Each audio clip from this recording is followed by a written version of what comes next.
The Russian government recently revealed new details about several high-tech, nuclear superweapons that the Kremlin has claimed are essentially invulnerable to enemy defenses. But experts say Moscow is exaggerating, and that none of the new weapons fundamentally alter the balance of power between Russia and its rivals, including the United States. At least, not yet.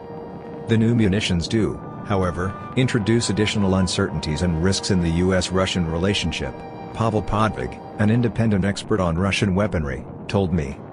Russian President Vladimir Putin's new superweapons, all of which could carry a nuclear payload, include an intercontinental ballistic missile, an atomic-powered cruise missile with unlimited flying range, a hypersonic missile that travels too fast to shoot down, and a stealthy torpedo with a radiological dirty bomb warhead.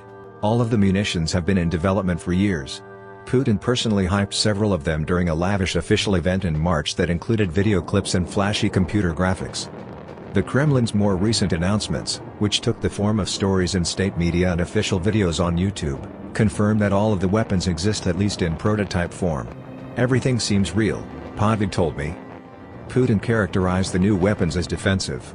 Any use of nuclear weapons against Russia or its allies, any kind of attack, will be regarded as a nuclear attack against Russia, and in response we will take action instantaneously no matter what the consequences are, Putin said at the March event. Nobody should have any doubt about that. Yet many of the super weapons appear to be designed specifically in order to evade enemy missile defense systems. Indeed, the US and several of its closest European and Asian allies are fielding missiles theoretically capable of intercepting cruise missiles and some ICBMs. In November, the Pentagon installed the last of 44 long-range ground-based mid-course defense rockets at bases in Alaska and California. The GMD rockets are supposed to provide a layer of defense against incoming nuclear-tipped ICBMs, although experts question whether they can hit the biggest and fastest rockets. Russia clearly hopes its new superweapons will sidestep existing missile shields. For instance, the Kinzhal hypersonic missile, launched by a modified MiG-31 fighter, travels 10 times the speed of sound along a flatter trajectory than heavy ICBMs, making it potentially very difficult to intercept. The Kinzhal has no analogs in the world, the Russian Defense Ministry boasted. For its part, the Burevestnik atomic-powered cruise missile possesses essentially unlimited flying range, allowing it to maneuver around the coverage zones of enemy radars and missile launchers. That makes the Burevestnik invincible to all the existing and advanced air and missile defense systems. The Poseidon radiological torpedo, meanwhile, dodges US and allied defenses by simply swimming underneath them. While many countries possess sophisticated aerial missile shields, no country has managed to develop a system for intercepting undersea weapons over a wide area. The U.S. Defense Advanced Research Projects Agency has proposed to somehow weaponize coastal sea life to detect enemy submersibles, but experts are skeptical that such a system would ever work. If anything, the Kinzhal, Dagger, Burevestnik, Thunderbird, and Poseidon are delicate, expensive, and potentially dangerous to users. The Kremlin is outfitting just one squadron of MiG-31s with the Kinzhal, making it a token weapon at best during an actual war. The main reason to fit hypersonic rockets to fighter jets is to say you can, James Acton, a physicist with the Carnegie Endowment for International Peace, told me. A Burevestnik cruise missile could easily malfunction and spread radiation over a wide area that Russia did not intend to hit, potentially even Russia itself. That's why every other country possessing cruise missiles and miniature atomic reactors has declined to combine the two. The nuclear-powered cruise missile is new, and batshit crazy, Jeffrey Lewis, a nuclear expert at the Middlebury Institute of International Studies at Monterey, told me.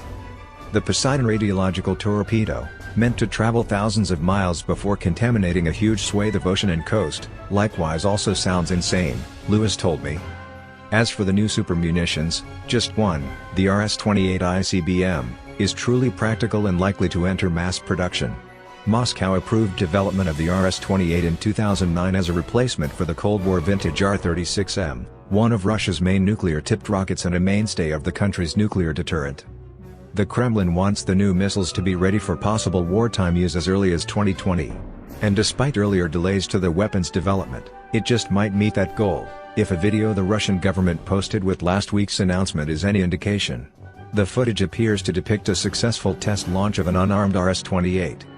With the RS-28, Russia simply modernizes its existing nuclear arsenal with a slightly better version of the same kind of weapon that Russia, the US, and other atomic powers have possessed for more than 50 years. Podvig told me none of the new weapons alter the overall balance of power between the US and Russia. Putin and some of his cohorts might indeed believe that an array of fancy weapons has made Russia the #1 world military power and that the US will now be forced to negotiate a strategic compromise on the basis of equality. Pavel Felgenhauer, an expert on the Russian military with the Washington, D.C.-based Jamestown Foundation, but the basic equation of nuclear deterrence between Moscow and Washington, while possibly rattled, is still in place, Felgenhauer continued. To truly upset the balance of power, Russia would have to double down on its new, high-tech munitions and find ways of safely deploying them in large numbers. Mutual assured destruction is still keeping the peace, Felgenhauer noted, but it also may be threatened in the coming years as the Russian rearmament program steams ahead.